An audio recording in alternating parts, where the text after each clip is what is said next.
ஹரி ஓம். அனைவருக்கும் உள்ளபூர்வமான வணக்கங்கள்.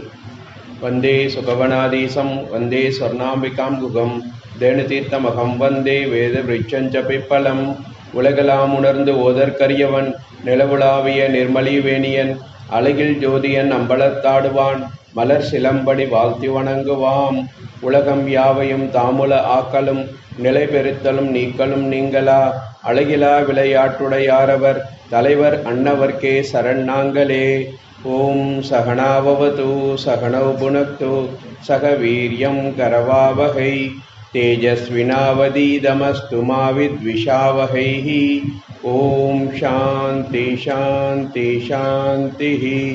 ஹரி ஓம். ஸ்ரீ குருப்யோ நமக. ஹரி ஓம். அனைவருக்கும் வணக்கம். நாம் இன்றைய தினம் 108 திவ்ய தேசங்களிலே பாரதத்திற்கு வெளியே இருக்கக்கூடிய ஒரே திவ்ய தேசமான முக்திநாத் பற்றி சிந்திக்க இருக்கின்றோம். புராணங்கள் போற்றும் புனித பூமி முக்திநாத் மற்றும் பகவான் ஸ்ரீ ஆதிசங்கரர் வழிபட்டு அவரால் அடையாளம் காட்டப்பட்ட புண்ணியக்ஷேத்திரம் இந்த முக்திநாத். மேலும் திருமங்கையாழ்வார், பெரியாழ்வார் முதலான ஆழ்வார்களால் மங்களாசாசனம் செய்யப்பட்ட சிறப்புக்கு உரிய திவ்ய திருப்பதியாகவும் இந்த முக்திநாத் திகழ்கின்றது. எல்லாவற்றிற்கும் மேலாக ஹிந்து பௌத்த ஒற்றுமையின் அடையாளமாக திகழக்கூடியது இந்த முக்திநாத். இந்த முக்திநாத் திவ்ய திருப்பதியினை பற்றி பெரியாழ்வார் தம்முடைய பாசுரத்திலே பாலை கறந்து அடுப்பு ஏற வைத்து பல் வளையால் என் மகள் இருப்ப மேலை அகத்தே நெருப்பு வேண்டி சென்று இறைப்பொழுது அங்கே பேசி நின்றேன் சாலக்கிராமம் உடைய நம்பி சாய்த்து பருகிட்டு போந்து நின்றான் ஆலை கரும்பின் மொழி அணைய அசோதை நங்காய் உன் மகனை கூவாய் அப்படின்னு சொல்லிட்டு பெரியாழ்வார் சொல்றார். முக்திநாத்தில் இருக்கக்கூடிய அந்த நாராயணனை பெருமாள் கோகுலத்து கண்ணனாக அனுபவிக்கின்றார். அதே சமயத்தில் திருமங்கையாழ்வார் அந்த முக்தி நாராயண பெருமாளை சாக்ஷாத் ராமச்சந்திரமூர்த்தியாகவே அனுபவிக்கின்றார். அவர் என்ன சொல்றார்? களையும் கரியும் பரிமாவும் திரியும் காணம் கடந்து போய் சிலையும் கடையும் துணையாகச் சென்றான் வென்றி செருக்களத்து மலை கொண்டு அலை நீர் அணை கட்டி மதில் நீர் இலங்கை வாழ் அரக்கர் தலைவன் தலை பத்தும் அறுத்து உகந்தான் சால கிராமம் அடை நெஞ்சே அப்படி சொல்றார். இப்போ பெரியாழ்வார் முக்தி நாராயண பெருமாளை கோகுலத்து கண்ணனாக வர்ணிக்கின்றார். அவரை சால கிராமத்து உடைய நம்பி அப்படி சொல்றார். திருமங்கையாழ்வார் நமக்கு என்ன சொல்றார்? நம்ம ஒவ்வொருவருடைய உள்ளமும் சால கிராமத்தில் இருக்கக்கூடிய அந்த பெருமாள் திருவடியையே அடைய வேண்டும். சால கிராமம் அடை நெஞ்சே அப்படி சொல்றார். நம்முடைய பாசுரங்கள் இலக்கியங்கள் எல்லாமே முக்திநாத்தை சால கிராமம் அப்படிங்கிற பெயரால தான் அழைக்கின்றது. இப்போ பார்த்தோம்னாக்கா இப்போ திவ்ய தேசம் திருமுறை திருத்தலங்கள் அப்படிலாம் நம்ம கேள்விப்படுறோம். அப்போ திவ்ய தேசம்னா என்ன, திருமறை திருத்தலங்கள்னா என்ன அப்படி சொன்னோம்னாக்கா மூவர் முதலிகள் எனப்படக்கூடிய ஞானசம்பந்த பெருமான், திருநாவுக்கரசு சுவாமிகள், சுந்தரமூர்த்தி பெருமான் இவர்கள் மூவரும் சென்று வழிபட்டு பதிகங்கள் பாடிய அருட்தலங்களை நாம் திருமறை திருத்தலங்கள், தேவார பாடல் பெற்ற தலங்கள் அப்படின்னு சொல்கிறோம்.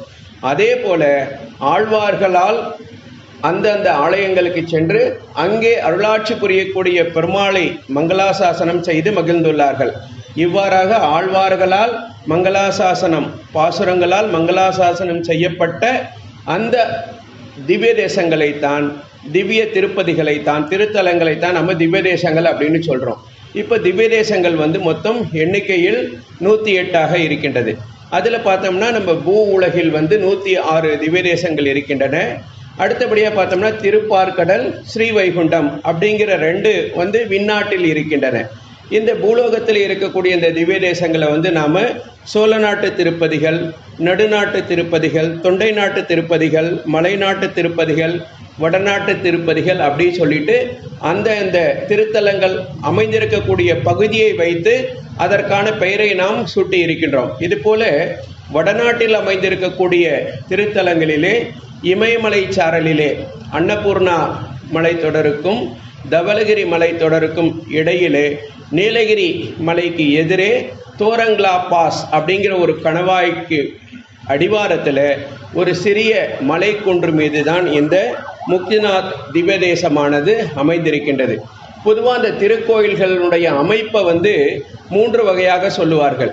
ஒன்று மனிதனால் உருவாக்கப்பட்டது, இன்னொன்று ரிஷிகளால் உருவாக்கப்பட்டது, இன்னொன்று இறைவன் தாமாகவே தம்மை வெளிப்படுத்தி கொண்ட தலம் அப்படின்னு சொல்லுவாங்க. இப்போ மனிதனால் கட்டப்பட்ட அந்த தலங்களை எல்லாம் பௌருஷம் அப்படின்னு சொல்லுவாங்க. ரிஷிகளால் உருவாக்கப்பட்ட தலங்களை எல்லாம் ஆருஷம் அப்படின்னு சொல்லுவாங்க. இப்போ இறைவன் தாமாகவே பூமிக்கு அடியிலிருந்து வெளிப்பட்டு நம்மை ஆட்கொள்ள திருவுள்ளம் கொண்ட திருத்தலங்களை எல்லாம் நாம் ஸ்வயம் வியக்த க்ஷேத்திரம் அப்படின்னு சொல்கிறோம். அப்படி பார்த்தோம்னாக்கா அந்த ஸ்வயம் வியக்த க்ஷேத்திரங்கள் அந்த இறைவன் தாமாகவே வெளிப்பட்டு நம்மை ஆட்கொண்ட திருத்தலங்களை 8 திருத்தலங்கள் அப்படின்னு சொல்கிறோம். அது என்னென்ன அப்படின்னாக்கா ஸ்ரீரங்கம், திருவேங்கடம், ஸ்ரீமுஷ்ணம், திருநெல்வேலிக்கு பக்கத்தில் இருக்கக்கூடிய நாங்குநேரி அப்படிங்கிற வானமாமலை, பத்ரிநாத், நைமிஷாரண்யம், ராஜஸ்தானில் இருக்கக்கூடிய புஷ்கரம், இந்த முக்திநாத், இந்த 8 திருத்தலங்களை தான் நம்ம ஸ்வயம் வியக்த க்ஷேத்திரம் அப்படின்னு சொல்கிறோம். இறைவன் தாமாகவே வெளிப்பட்டு நம்மை ஆட்கொண்ட அருட்தலங்கள். அந்த 8 ஸ்வயம் வியக்த க்ஷேத்திரங்களில் ஒன்றாகவும் இந்த முக்திநாத் திகழ்வது பெரிய சிறப்புக்குரிய ஒரு விஷயமா இருக்கு. இப்போது சனாதன தர்மத்தினுடைய 6 வழிபாட்டு முறைகள் அப்படி எடுத்துக்கிட்டோம்னா நம்ம சைவம், வைஷ்ணவம், சாக்தம், கானாபத்தியம், கௌமாரம், சௌரம் அப்படின்னு சொல்கிறோம். இந்த 6 வழிபாட்டு முறைகளில் பார்த்தோம்னாக்கா முதன்மையாக போற்றப்படக்கூடியது சைவம், வைணவம், சாக்தம். இந்த சைவம், வைணவம், சாக்தம் 3 வழிபாட்டு முறையைச் சேர்ந்தவர்களும் போற்றி புகழக்கூடிய திருத்தலமாகவும் இந்த முக்திநாத் இருக்கு. இப்போ சைவர்களுக்கு அங்கே பார்த்தோம்னா முக்தேஸ்வர் மகாதேவ் கோவில் அப்படின்னு அந்த முக்திநாத் மலை மேலேயே இருக்கு. அடுத்தது பார்த்தோம்னா சாக்தர்கள் சக்தி வழிபாட்டை முதன்மையாக கொண்டவர்கள் அங்கேயே வராங்க. அப்படின்னாக்கா 51 சக்தி பீடங்களில் ஒன்றாகவும் இந்த முக்திநாத் க்ஷேத்திரம் விளங்குகின்றது. வைஷ்ணவர்கள் ஏன் அங்கே வராங்க அப்படின்னு சொன்னா அவங்க அந்த 108 திவ்ய தேசத்தில் ஒன்றா இருக்கு. ஆக சைவர்கள், வைஷ்ணவர்கள், சாக்தர்கள் 3 பேரும் போற்றக்கூடிய பெருமைக்கு உரியதாக இந்த முக்திநாத் திருத்தலம் இருக்கு. அத்தோடு மட்டுமல்லாமல் புத்த மதத்தை சார்ந்தவர்களும் அந்த தங்களுடைய புனித க்ஷேத்திரமாக இந்த முக்திநாத்தை வழங்குகின்றார்கள். இந்த முக்திநாத்துக்கு இன்னொரு பெருமை என்னன்னாக்கா உலகத்திலேயே உயரமான இடத்துல இருக்கக்கூடிய திருக்கோயில் அமைந்திருக்கிற இடம் அப்படிங்கிற பெருமை இந்த முக்திநாத் இருக்கு. கடல் மட்டத்தில் இருந்து ஒரு 12,172 அடி உயரத்தில் இந்த முக்திநாத் திருத்தலம் அமைஞ்சிருக்கு. இந்த முன்னையே நம்ம பார்த்தோம். இந்த முக்திநாத் திருத்தலத்தை பற்றி திருமங்கையாழ்வாரும் பெரியாழ்வாரும் தங்களுடைய பாசுரங்களினால் மங்களாசாசனம் செய்திருக்கின்றார்கள். இந்த முக்திநாத் எங்கே இருக்குது அப்படின்னாக்கா நேபாள நாட்டில் முஸ்தாங் அப்படிங்கிற மாவட்டத்தில் ஜோம்சம் அப்படிங்கிற நகரில் இருந்து ஒரு 25 கிலோமீட்டரில் ஒரு சின்ன மலை மீது கண்டகி நதி கரையில் அமைஞ்சிருக்கு. நம்ம கண்டகின்னு சொல்கிறோம். அங்கே அவங்க எல்லாரும் என்ன சொல்கிறாங்கன்னா காளி கண்டகி அல்லது கிருஷ்ண கண்டகி அப்படின்னு சொல்கிறாங்க. ஏன்னாக்கா அந்த தண்ணீர் ஓடி வரக்கூடிய இந்த ஆற்றுப்படுகை இப்போல்லாம் நம்ம வீடு கட்டுறதுக்கு எம் சாண்ட் யூஸ் பண்ணுறோம் இல்லைங்களா? அந்த எம் சாண்ட் என்ன கலராக இருக்குது? கிரே கலராக இருக்குது. அந்த ஆற்றுப்படுகை அந்த கிரே கலராக இருக்கிறதுனால அதுக்கு மேலே அந்த தண்ணி ஓடி வர்றதுனால பார்ப்பதற்கு அந்த ஆற்று நீர் கருப்பு கலராக நமக்கு தெரியுது. ஆரம்பத்திலிருந்து கடைசி வரைக்குமே அந்த ஆற்றுல எங்கே பார்த்தாலும் அந்த தண்ணி ஓடுறத பார்த்தோம்னா கருப்பு கலராகவே நம்ம இருக்கும். அதனால் அவங்க என்ன சொல்கிறாங்க, காளி அப்படின்னா ஹிந்தியில் கருப்புன்னு அர்த்தம், சம்ஸ்கிருதத்தில் கிருஷ்ணம்னா கருப்பு. அதனால் அந்த நதியை அவங்க காளி கண்டகி, கிருஷ்ண கண்டகி அப்படின்னு எல்லாம் அவங்க சொல்கிறாங்க. இப்படி பார்க்கும்போது முக்திநாத் க்ஷேத்திரம் அப்படிங்கிறது ஹிந்து பௌத்த மதத்தினுடைய ஒற்றுமைக்கு ஒரு அடையாளமாக இருக்குது. அங்கே பௌத்தர்களும் வழிபடுறாங்க, ஹிந்துக்களும் வழிபடுறாங்க. 2 பேருக்கும் இடையில எந்த விதமான கருத்து வேறுபாடோ பிணக்கோ இல்லாமல் இணக்கத்தோடு அங்கே வழிபடுகின்றார்கள். காலை மாலை இருவேளையும் என்ன பண்ணுவாங்கன்னா நம்ம இந்து சம்பிரதாயப்படி ஒரு புரோகிதர் அந்த சுவாமிக்கு தீபாராதனை காமிச்சிட்டு போவார். இந்து முறைப்படி பூஜை செய்வார். மற்ற நேரத்தில் பகல் நேரம் பூராவும் பார்த்தோம்னாக்கா புத்த மதத்தை சான்ற பெண் துறவி அவங்க தான் அந்த கோவிலில் உட்காந்துக்கிட்டு இடைப்பட்ட நேரத்தில் வரவங்களுக்கெல்லாம் அந்த வழிபாட்டை செய்து வைக்கின்றார்கள். ஆக இந்து துறவிகள், பௌத்த துறவிகள் எல்லாருமே வந்து அங்கே வழிபாடு செய்யக்கூடிய சிறப்பாக இருக்குது. இப்போது இன்னொன்று என்ன சொன்னோம், 51 சக்தி பீடங்களில் ஒன்றா இருக்குது அப்படி சொன்னோம். சக்தி பீடம் அப்படின்னா என்னன்னாக்கா நமக்கெல்லாம் தெரியும், தக்ஷன் செய்த அந்த யாகத்தில் சிவபெருமானுடைய பேச்சை கேட்காமல் சதிதேவி போய் கலந்து கொள்வார்கள். அப்போ தக்ஷன் சதிதேவியை அவமானப்படுத்தி விடுவான். அந்த அவமானம் தாங்காமல் சதிதேவி தன்னுடைய உயிரை மாய்த்து கொள்வாள். அந்த உடலை பார்த்து சிவபெருமான் மிக மன வருத்தம் கொண்டு ருத்ர தாண்டவம் ஆடுவார். அந்த உடல் இருப்பதன் காரணமாகத்தான் இவருடைய கோபம் அதிகரித்து கொண்டே போகின்றது என்ற காரணத்தினால மகாவிஷ்ணு என்ன பண்ணுவான்னா, தன்னுடைய சுதர்சன சக்கரத்தினால அந்த சதிதேவினுடைய உடலை வந்து பல்வேறு கூறுகளாக பிரித்து விடுவார். அவருடைய உடலினுடைய ஒவ்வொரு பகுதிகள் விழுந்த இடத்தை தான் நம்ம வந்து சக்தி பீடம் அப்படின்னு சொல்கிறோம். இப்போ இந்த முக்திநாத்தில் சதிதேவினுடைய அந்த நெற்றி பகுதி விழுந்ததாக அங்கே திருக்கோயிலுடைய அருள் வரலாறு சொல்றது. ஆகவே இது சக்தி பீடமாகவும் இங்கே திகழ்கின்றது. அதே சமயத்தில் திவ்ய தேசமாகவும் இங்கே திகழ்ந்து கொண்டு இருக்கிறது. இந்துக்கள் வந்து என்ன சொல்றாங்க, இந்த இடத்த வந்து முக்திநாத் அப்படின்னு சொல்றோம். முக்தினா என்ன, லிபரேஷன், நம்ம பிறவா பெருநிலையை அருளக்கூடிய பெரிய பூமி அப்படின்னு நாம சொல்றோம். பௌத்தர்கள்லாம் இந்த இடத்த என்ன சொல்றாங்கன்னா சுமியா கியாட்சே அப்படின்னு சொல்றாங்க. சுமியா கியாட்சே அப்படின்னா 100 புனித நீர்நிலைகளை கொண்ட பகுதி அப்படின்னு சொல்றாங்க அந்த புக்தர். அதே போல நம்ம இந்துக்கள் வந்து அங்க இருக்கக்கூடிய அந்த மூர்த்தியை, கருவறையில் இருக்கக்கூடிய சுவாமியை வந்து விஷ்ணு அப்படின்னு வழிபடுறோம். பௌத்தர்கள் அந்த மூர்த்திக்கு என்ன பேர் சொல்றாங்கன்னா சென்ட்ரீசிக் அப்படின்னு அந்த பெருமாளை வழிபடுகின்றார்கள். இந்த திருக்கோயிலுக்கு பின்னாடி போனோம்னாக்கா ஒரு அரைவட்ட வடிவத்தில் 108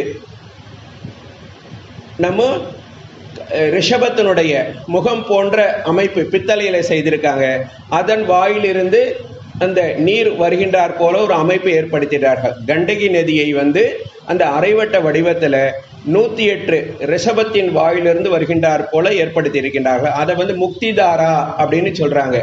அந்த முக்திதாரால நாம வந்து புனித ஸ்நானம் பண்ணணும்னாக்கா நம்முடைய பல வினைகள் எல்லாம் அருந்து போகும் அப்படின்னு சொல்றாங்க. அந்த முக்திதாராவை முடிச்சு அப்படியே கோயிலை நம்ம வளமா வந்தோம்னா திருக்கோயிலுக்கு முன்னாடியே சின்ன சின்னதா 2 குளம் போன்ற அமைப்பு இருக்கு. அதை வந்து முக்தி குண்டம் அப்படின்னு சொல்றாங்க. இன்னும் சிலர் என்ன சொல்றாங்க, ஒன்றை வந்து பாவ குண்டம், இன்னொன்று வந்து புண்ணிய குண்டம் அப்படின்னு சொல்றாங்க.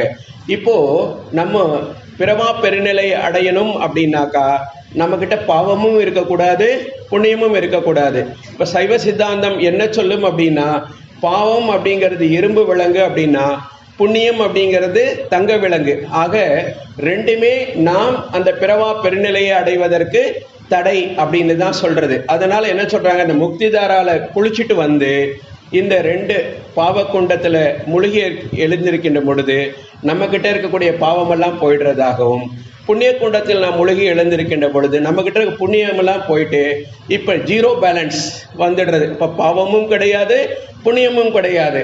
அப்போ we are eligible for moksha, அந்த பிறவா பெருநிலைக்கு நாம தகுதி பெற்றவராக ஆகின்றோம் அப்படிங்கிறது அந்த கோவிலில் நமக்கு சொல்லக்கூடிய ஒரு வரலாறு இருக்கு.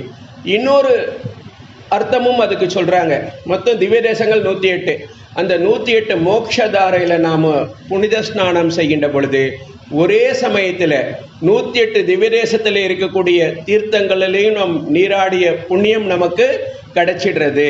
அந்த ஒரு கோவில்ல நாம அந்த 108 தாரையில ஸ்நானம் பண்ணினோம்னா ஒரே சமயத்துல 108 திவ்ய தேசத்துக்கு போய் அந்த திவ்ய தேசங்கள்ல இருக்கக்கூடிய தீர்த்தங்கள்ல நீராடிய புண்ணியம் சிறப்பு நமக்கு கிடைப்பதாகவும் இங்கே சொல்லப்படுகின்றது. அடுத்தது பார்த்தோம்னா இந்த ஸ்ரீமன் நாராயணன் மகாவிஷ்ணுவுடைய வழிபாட்டில் முக்கியமான பங்கு வகிக்கக்கூடியது துளசி தலம். அந்த துளசியே தான் கண்டகி நதியாக பாய்வதாகவும், ஸ்ரீமன் நாராயணனே அந்த சாலக்கிராம மூர்த்தமாக அந்த நதியில் இருக்கின்றான் அப்படின்னு சொல்லப்படுகின்றது. துளசி இது மாதிரி என்னைக்கும் உங்களை விட்டு பிரியாத நிலை எனக்கு அருள வேண்டும் என்று பிரார்த்தித்து கொண்டதாகவும், அதன் அடிப்படையில் அந்த துளசியே கண்டகி நதியாக பாய்கின்றாள். கண்டகி நதியின் அடியிலே வந்து சாலக்கிராம வடிவத்திலே ஸ்ரீமன் நாராயணனே இருக்கின்றார் அப்படின்னும் அந்த நம்ம புராணங்கள்லாம் நமக்கு சொல்லப்படுகின்றது. இந்த முக்திநாதனுடைய சிறப்பை பற்றி நமக்கு ஸ்கந்த புராணம், வராக புராணம் போன்ற புராணங்களிலெல்லாம் வந்து குறிப்புகள் காணப்படுகின்றன. இருந்தாலுமே கூட பிரத்யட்சமாக நமக்கு இந்த முக்திநாத்துடைய பெருமையை விளக்கியவர்னு பார்த்தோம்னா பகவான் ஸ்ரீ ஆதிசங்கரர் தான். ஏறக்குறைய 1300 வருஷத்துக்கு முன்னாடியே அவர் நேராக அந்த முக்திநாத்துக்கு போய் அங்கே சுவாமியை வழிபாடு பண்ணி அந்த பூஜை முறைகள் எல்லாம் ஏற்படுத்தி அதை பற்றி நமக்கு பிரபலப்படுத்தினார். அதுக்கப்புறம் தான் எல்லாரும் போக ஆரம்பித்தோம். அப்புறம் ஆழ்வார்கள், திருமங்கை ஆழ்வார், பெரிய ஆழ்வார்லாம், திருமங்கை ஆழ்வாரும் அங்கே சென்று வந்ததாக நமக்கு குறிப்புகள் இருக்குது. அவங்க போயிட்டு வந்த பின்னாடி இன்னும் அது பற்றிய செய்தி நம்மவர்களுக்கு நிறைய தெரிய ஆரம்பித்து நிறைய அளவிலே அந்த 1300 ஆண்டுகளுக்கு முன்பிருந்து இன்றளவும் அந்த முக்திநாத்திற்கு தீர்த்த யாத்திரை செல்வதை இந்துக்கள் தம்முடைய வாழ்க்கையில் ஒரு முக்கியமான நிகழ்வாக கருதுகின்றார்கள். இப்படி நம்ம இந்துக்கள் இப்படி சொல்கிறோம் அப்படின்னு சொன்னோம்னாக்கா, பௌத்தர்களில் திபேத்தில் இந்த தாந்திரீக புத்த மதம் அப்படின்னு ஒன்று இருக்குது. அந்த தாந்திரீக புத்த மதத்தை நிறுவியவர் பேர் ரின்போச்சே அப்படிங்கிற ஒரு புத்த மத குரு. அவரை நம்ம ஹிந்து தர்மத்தில் பத்மசம்பவர் அப்படின்னு சொல்லுவோம்.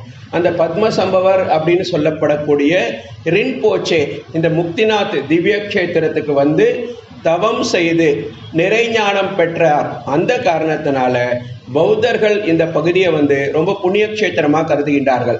அதே போல இந்த புத்த மதத்தில் ஒரு பிரிவினர் தாந்திரீக சாதனைகளை கடைபிடிக்கக்கூடியவர்கள். அவர்கள் மொத்தம் 24 இடங்களை இந்த தாந்திரிக சாதனையை செய்வதற்கு முக்கியமான இடங்களாக பௌத்தர்கள் கருதுகின்றார்கள். அந்த 24 முக்கியமான அந்த தாந்திரீக மையங்களில் ஒன்றாக இந்த முக்திநாத்தை கருதுகின்றார்கள். ஆகவே அந்த தாந்திரீக புத்த மதத்தை சார்ந்தவர்கள் தங்களுடைய சாதனை செய்வதற்கு ஏற்ற இடமாக இந்த முக்திநாத்தை கருதுகின்றார்கள். ஆனால் தான் இந்த திபேத்தியர்கள், பௌத்தர்கள் எல்லாரும் அங்கே வராங்க. அந்த ரின்போச்சேக்கு அந்த முக்திநாத் பகுதியில் தனியாக திருக்கோயிலும் இருக்கிறத நாம் பார்க்குறோம். இப்போது சாலக்கிராமம் அப்படின்னா அதுக்கு நம்ம பார்த்தோம், முக்திநாத் அப்படிங்கிறது நம்ம புராண பெயராக இருந்தாலும் கூட நம்ம சங்க இலக்கியங்கள், பாசுரங்கள் எல்லாத்துலேயும் சாலக்கிராமம் அப்படின்னு அந்த திவ்ய சேத்திரத்தை சொல்கிறோம். அதுக்கு பல அர்த்தங்கள் சொல்லப்பட்டால் ஒரு அர்த்தம் என்ன சொன்னாங்கன்னா, சாலை அப்படின்னாக்கா ஸ்தோத்திரம் அப்படி அர்த்தம், கிராமம் அப்படின்னா கூட்டம், கூட்டமாக சேர்ந்து பக்தர்கள் பாடக்கூடிய அந்த வழிபாட்டை ஏற்றுக்கொள்ளக்கூடிய இறைவன் என்ற காரணத்தினால அவனுக்கு சாலக்கிராமம் என்ற பெயர் வந்ததாக சொல்கிறாங்க. இன்னொரு ஒரு செய்தியும் சொல்லப்படுகிறது. அந்த காலத்தில் சாலங்காயனர் அப்படின்னு ஒரு ரிஷி இருந்து வந்ததாகவும் அவர் மகாவிஷ்ணுவை நினைத்து கடுமையான தவம் செய்கிறார். அப்போ மகாவிஷ்ணு கேட்குறார், அப்பா உனக்கு என்ன வேணும் அப்படின்னு கேட்கும் பொழுது, நான் விரும்பிய வடிவில் நீங்கள் எனக்கு காட்சி தர வேண்டும் அப்படின்னு சொல்லி அந்த சாலங்காயன ரிஷி கேட்குறார். அப்போது என்ன மாதிரி வேணும் அப்படின்னு சொன்னான்னா, அவர் ஒரு கண்ணால் ஒரு சால மரத்தையும் இன்னொரு கண்ணால் ஒரு கல் மலையவும் காட்டி இந்த வடிவத்தில் காட்சி தர வேண்டும் சொல்கிறார். ஒரே சமயத்தில் மலையாகவும் மரமாகவும் காட்சி தர வேண்டும் அப்படின்னு சொல்லி அந்த சாலங்காயன ரிஷி பிரார்த்தனை செய்தார். அதன் அடிப்படையில் நாம் என்ன சொல்கிறோம், இந்த காலத்தில் ஃபாசில்ஸ் அப்படின்னு சொல்கிறோம். மரம் இருக்கு, மரம் பல 100 ஆண்டுகள் மண்ணுக்கடையில் புதைஞ்சிடுச்சுன்னா அதுவே என்னவா மாறிடுது, கல்லா இறுகி போயிடுறது. அந்த மாதிரி வந்தது தான் சாலக்கிராமம். இந்த சாலங்காயன ரிஷியினுடைய வேண்டுதலுக்கு ஏற்ப ஸ்ரீமன் நாராயணன் அந்த சாலக்கிராம வடிவத்தில் நமக்கு அனுகிரகம் பண்ணுறார் அப்படின்னு சொல்கிறோம். அந்த சாலக்கிராமம் கல்லில் என்ன பண்ணணும்னா, வஜ்ரகீட்டம் அப்படிங்கிற ஒரு சில வகையான பூச்சிக்கள் அங்கே இருக்கும். அந்த பூச்சிக்கள் என்ன பண்ணணும்னா, அந்த சாலக்கிராமத்தை தொலையிட்டு அதுக்கு உள்ளார போய் ஒரு குறிப்பிட்ட காலம் வசிச்சுட்டு வெளியே வந்துடும். அந்த துளையிடும் போது பல்வேறு விதமான கோடுகள், பள்ளங்கள், மேடுகள் அதில் ஏற்படும். அந்த மேடு பள்ளங்களை வச்சுத்தான் இந்த சாலக்கிராமம் நரசிம்மர் சாலக்கிராமம், இது ராமர் சாலக்கிராமம் அப்படின்னு சொல்லி அந்த சாலக்கிராமம் எந்த வடிவத்தில் நமக்கு இருக்கின்றது அப்படிங்கிறது அந்த வஜ்ரகீட்டம் அப்படிங்கிற பூச்சி தொலைத்து உள்ளே போயிட்டு வெளியே வந்ததினால் ஏற்பட்ட அந்த அடையாளங்களை வச்சு தான் நாம் அந்த சாலக்கிராமங்களுக்கு நாம் பெயர்களை நாம் இப்படி சூட்டுகின்றோம்.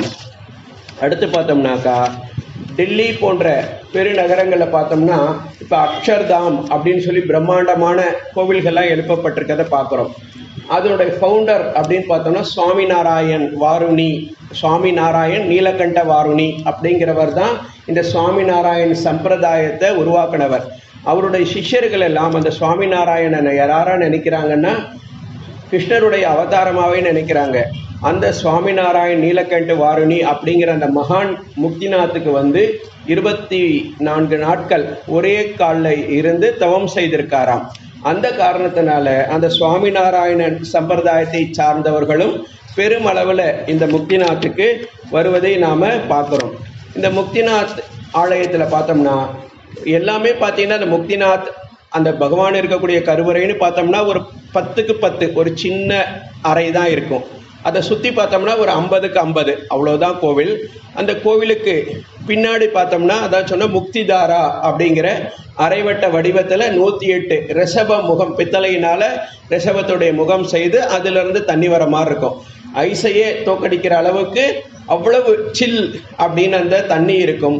இருந்தாலும் கூட அந்த நாராயணன் மீது கொண்ட பக்தியின் காரணமாக அந்த அந்த குளிர்ச்சியையும் பொருட்படுத்தாமல் அங்கே வரக்கூடிய பக்தர்கள் எல்லோருமே அந்த 108 தாராலையும் குளிச்சுட்டு அந்த 2 குளத்திலையும் மூழ்கி எழுந்து அப்புறம் போய் அந்த முக்திநாதரை தரிசனம் பண்ணுறதை நாம் பார்க்குறோம்.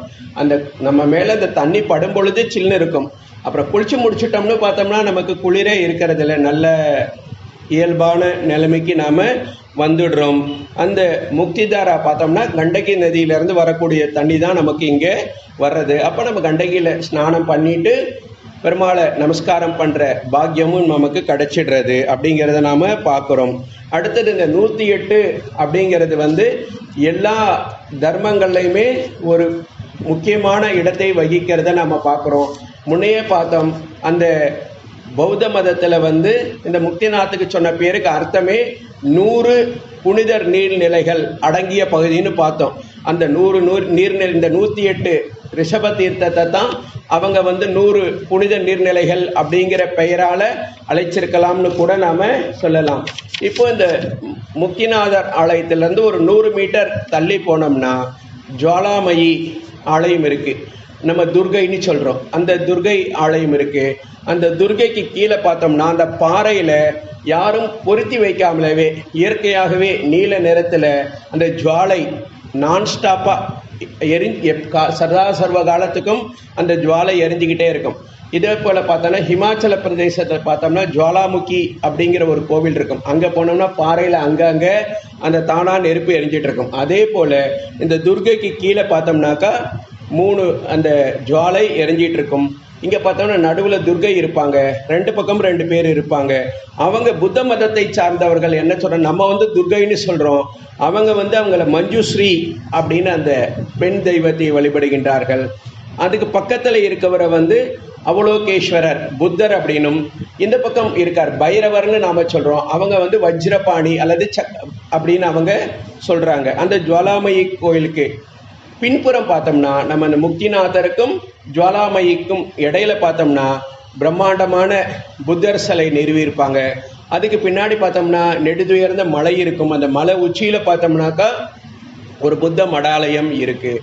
அதுலேருந்து கொஞ்சம் தூரம் நாம் வெளியே வந்தோம்னாக்கா அங்கே வந்து இந்த யாகங்கள் செய்யக்கூடிய யஜ்ஞசாலை இருக்குது. இந்த யஜ்ஞசாலை பக்கத்திலே பார்த்தோம்னாக்கா விஷ்ணுவுடைய பாதுகை இருக்குது. பாதுகைக்கு முன்னாடி பார்த்தோம்னாக்கா முக்தேஸ்வர் மகாதேவ் ஆலயம்னு ஒரு சின்ன சிவாலயம் இருக்குது. அதில் சிவன் பார்வதி விக்கிரகங்கள் இருக்குது. அதை வந்து நம்ம சைவர்கள் வந்து சக்தி பீடமாக நினைத்து வழிபடுகின்றார்கள் அப்படிங்கிறத நாம் பார்க்குறோம். அடுத்தது நம்ம சொன்னோம் அந்த ரின்போச்சே அந்த பத்மசம்பவர் அப்படிங்கிற அந்த புத்த மதகுரு அங்கே வந்து தவம் செய்து நிறைஞானம் பெற்றதுனால தாந்திரிக பௌத்தர்கள் அங்கே வராங்கன்னு சொன்னோம். அந்த ரின்போச்சே அப்படிங்கிறவருக்கு ஒரு தனி மடாலயம் இருக்குது. அவருக்கு 2 பக்கத்தில் 2 துறவிகள் பொம்மை வச்சுருக்காங்க. அதில் ஒருத்தருக்கு பேர் வந்து ரெட் ட்ராப் அப்படின்னு சொல்கிறாங்க, இன்னொருத்தருக்கு வந்து சிங்கே டோம் அப்படின்னு சொல்கிறாங்க. அந்த சிங்கே டோம் அப்படிங்கிறவங்க பார்த்தோம்னா சிங்க முகத்தோடு இருக்காங்க. நம்ம வந்து அதை நரசிம்மர்னு சொல்கிறோம். அவங்க புத்த மதகுரு அப்படின்னு சொல்கிறாங்க.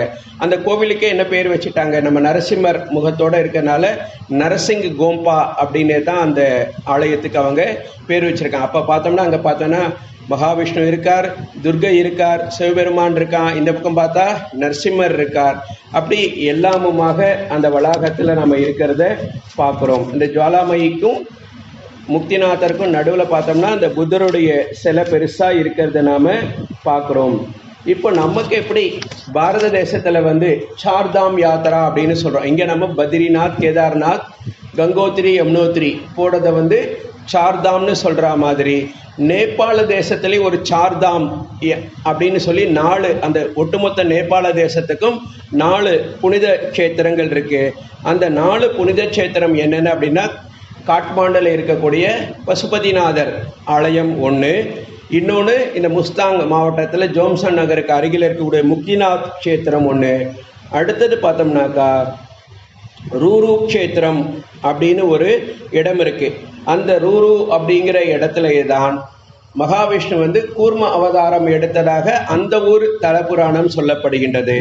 இன்னொன்று இது எங்கே இருக்குன்னா, இந்த காளிகண்டகி நதியும் ரிதி அப்படிங்கிற நதி ரெண்டும் சங்கமிக்கக்கூடிய இடத்துல பால்பா அப்படிங்கிற மாவட்டத்தில் இந்த ரூரு அப்படிங்கிற திருக்கோயில் அமைஞ்சிருக்கு. அந்த அந்த சாத்திரம் அமைஞ்சதுக்குன்னே ஒரு காரணம் என்ன சொல்கிறாங்கன்னா, ரூரு அப்படிங்கிற ஒரு இளம் பெண் மகாவிஷ்ணு கிட்ட வந்து என்றென்றும் நீங்கள் இந்த இடத்துல இருந்து எல்லாருக்கும் அருள்பாலிக்கணும் அப்படின்னு வேண்டிக் கொண்டதுனால அங்கே மகாவிஷ்ணு ரிஷிகேஷர் வடிவத்தில் இன்றைக்கும் அருள்பாலிக்கிறார் அப்படின்னு சொல்கிறாங்க. இது 3வது.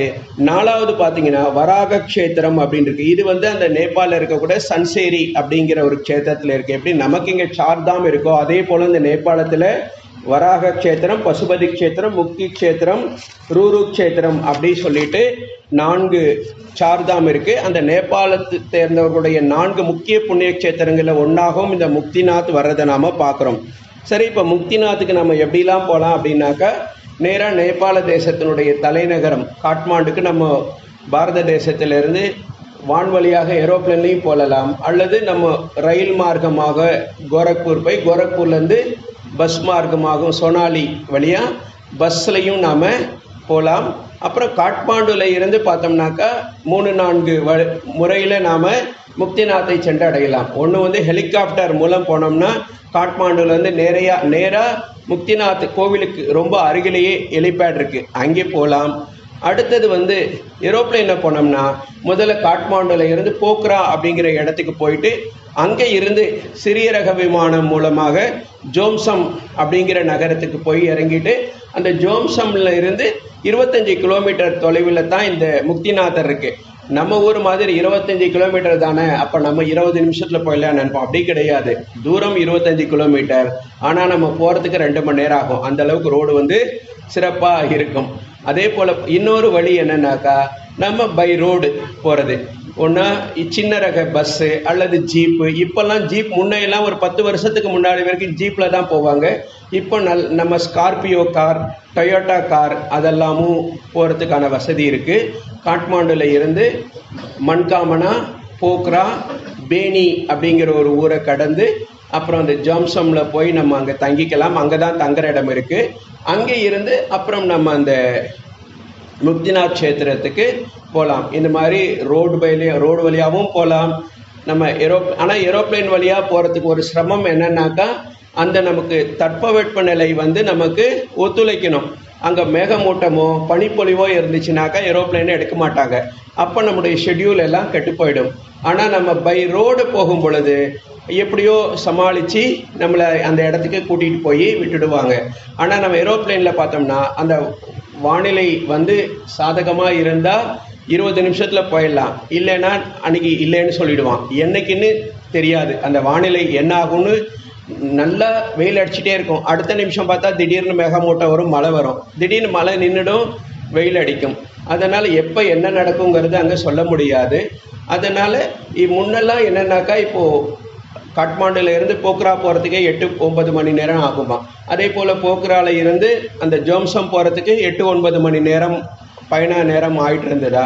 ஆனால் இப்போ பெரும்பாலான பகுதியில் வந்து ரோடெல்லாம் நல்லா போட்டுட்ட காரணத்தினால இப்போது அந்த 9 மணி நேர பயணம் அப்படிங்கிறது 5 மணி நேர பயணமாக நமக்கு குறைஞ்சிட்டது.